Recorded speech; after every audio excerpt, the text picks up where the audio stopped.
The scene in our gospel lesson this morning with James and John, the sons of Zebedee, really is one of my favorite lessons. It sort of encapsulates who the disciples are prior to Pentecost. So Jesus is going around and ministering in various places. He goes into a Samaritan village, and the Samaritan village says, "No thanks, we don't want what you're selling," and they send him away. And James and John go to Jesus and say, "Do you want us to call fire down from heaven and consume them?"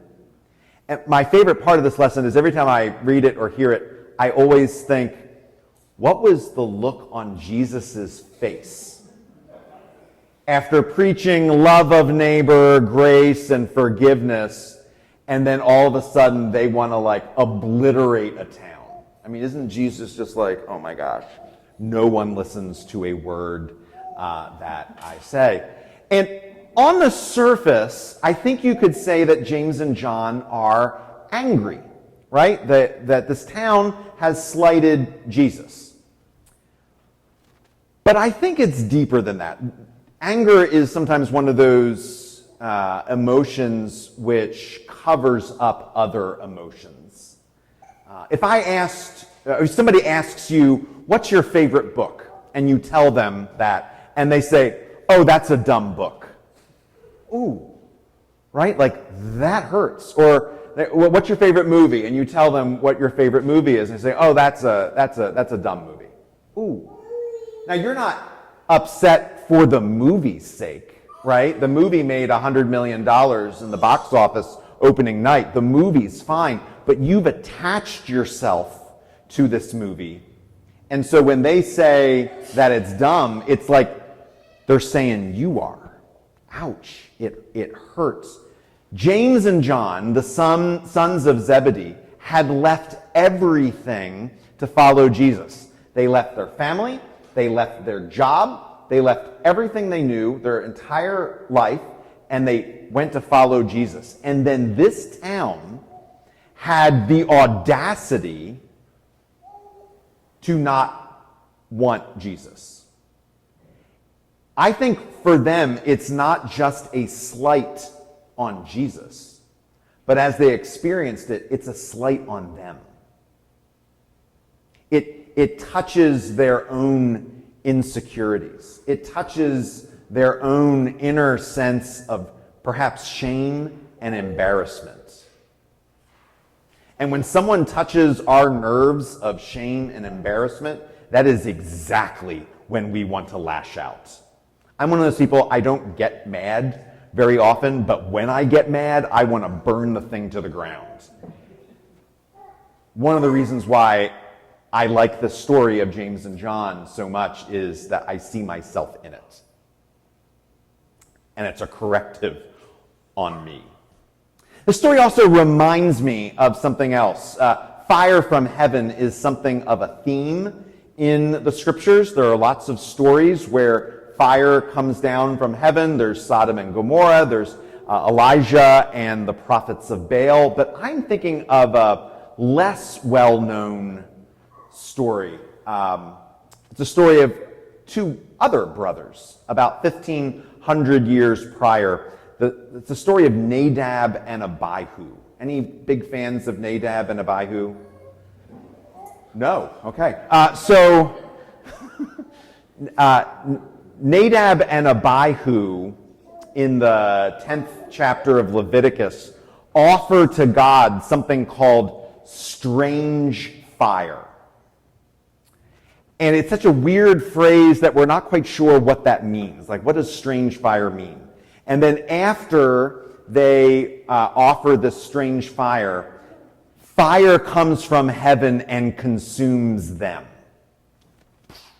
They're obliterated. Has a slightly less happy ending than the gospel lesson with James and John. It's a story that it's a little scary, right? And it made the ancient rabbis, ancient commentators on the scriptures sort of sit up and take notice. Like if if Nadab and Abihu can get obliterated by strange fire, then we better figure out what strange fire is. Because I don't know what strange fire is. So for a while, there were all these theories on what strange fire was. And then the ancient rabbis coalesced around what they think is going on here. And that's what I'd like to tell you. So the last half of Exodus, the first half of Leviticus, is the telling of the setting up of the ancient tabernacle, the ancient structure of worship for Israel right after they left Egypt and they're in the wilderness. They needed a mobile worship center, something they could set up, worship in, break down, take somewhere else, and set up somewhere else. And this last section of Exodus, first section of Leviticus, is also about the ordination of the first priests who are going to serve Israel, and then all the various things that they are to do in this mobile worship center. And I've known people that have said, I'm going to read the Bible cover to cover. And then I've known people whose aspirations die at the second half of Exodus and the first half of Leviticus, because the level of detail is unbelievable. God tells them exactly what to do, exactly how big, exactly what materials, and he gives all this detail on what should be done. And then the authors then tell us the exact detail of how they followed the exact detail of what God said. So you get the details twice. And people go, okay, something else. The reason it gives all of these details and gives them twice is because it's obviously saying the details matter, right? And it matters that Moses, Aaron, his brother, and the other leaders of Israel are following what God says to do. So towards the end of Leviticus, the mobile worship center is all set up. It's ready to go. It's time to ordain the priests. It takes a week to ordain the priests. We're going to have an ordination here in a few weeks, where Chip will be ordained transitional deacon. His ordination will not take a week. It's the only part of his process that isn't going to take a long time. It's going to be, and the details of the ordination are kind of unbelievable. The layers of vestments that the priests wore. There was a sacrifice made of an animal. I'm actually forgetting which animal. And then Moses dipped his thumb in it, and he put a little bit of the blood on the right earlobes of the priest, the right thumbs of the priest, and the right big toes of the priest. I'm not making that up. Incredibly detailed. And then they laid out the sacrifices on the altar. Remember, the ancient altars are not tables. Ancient altars are like big barbecue grills. You set your offerings on top of them, and then they are consumed in fire. But at the ordination and the consecration of the tabernacle, after they set everything out, they did everything, the deal was they were to step back and wait for God to act. After they went through all the painstaking details, it was then time to wait for God to bring the fire. Now think, when God brought the fire, when fire came down from heaven and consumed whatever was on the altar, what is that saying? It's saying that God accepts them, right? God, like they did everything right. You went through all this, and yes, God sort of consummates the contract and says, yes, I'm still your God, you're still my people, here's the fire. When the fire finally came, it was going to be a moment of relief.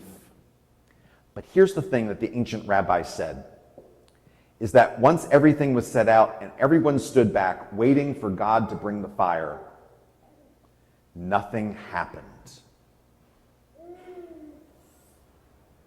So if God brings the fire and it means acceptance and everything's right, if the fire doesn't come, what does that mean? Well, it means the exact opposite, right? So Nadab and Abihu are the eldest sons of Aaron, the new high priest, and which makes them the nephews of Moses. And they're standing there watching all of this. And this is very uncomfortable because it seems like God has rejected them. And principally, that God has rejected their father, who is the new high priest. Remember that just a short time before this, Aaron was involved in a rather unfortunate mishap. Remember this? Moses is on the mountaintop receiving the 10 Commandments, and Moses takes too long, and the people get antsy. And so Aaron fashions a golden calf. He couldn't wait. Sound familiar? And so then Moses fashions the golden calf, and they make sacrifices to the calf, etc., etc. And so in this moment where they're consecrating the priests and the tabernacle and we're waiting for the fire, not only does it sound like when we're waiting that God does not accept us, it seems like God is still angry at the golden calf. And it touches upon the shame of Nadab and Abihu. And so, what do? Well, here, if we came here Sunday morning and the candles weren't lit, and we went into the back and we can't find a lighter and we can't find any matches, what do? I run home.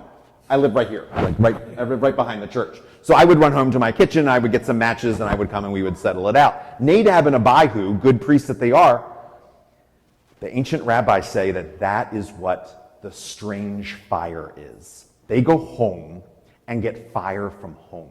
They get normal, everyday, normal fire, and they bring it back to light everything up, so that everyone would go, oh, everything's all right, and God accepts us. And they bring that fire as they're lighting the altar of incense. The fire from heaven comes, and it consumes what's on the altar, and it consumes Nadab and Abihu. I want to read you a paragraph from Aviva Gottlieb Zornberg's brand new book on Leviticus. Here's what she said. In the moment of failure, when God's glory pointedly does not appear, Aaron recognizes his own shame. His role in the golden calf debacle is the sin that blocks the divine presence. He cries, "It is because of me. All the procedures were correctly performed," which exacerbates Aaron's shame. The problem is not in the world, but in me.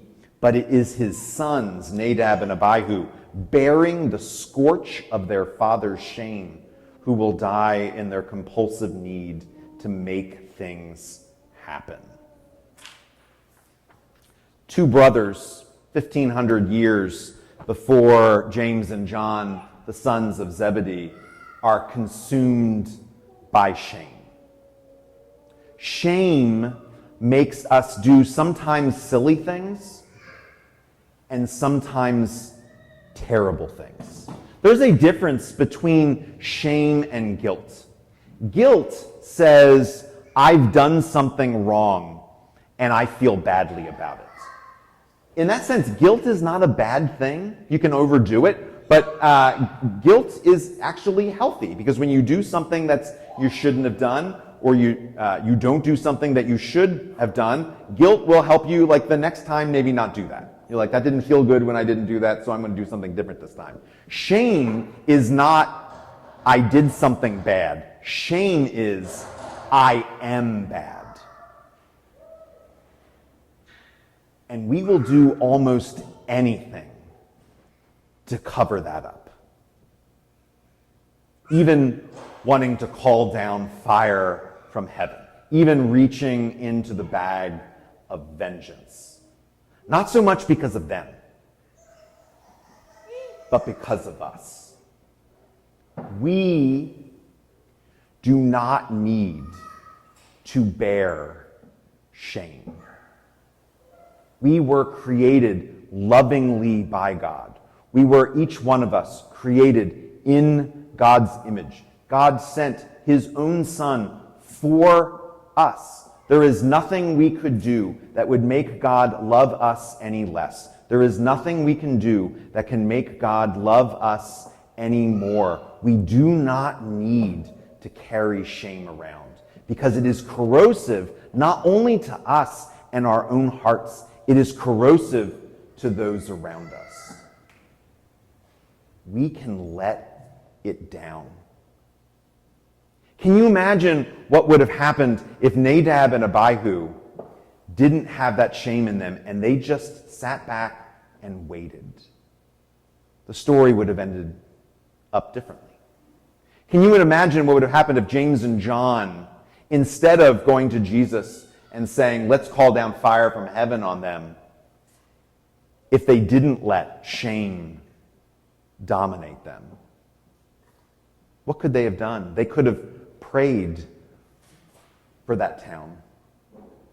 They could have extended forgiveness and grace towards that town. That town knew revenge. Everyone knows revenge. We know how bad it is. But grace, amazing grace, well, that's something new. That could have been transformative for that town, and it can be transformative for us and for everyone around us. Let it down. Amen.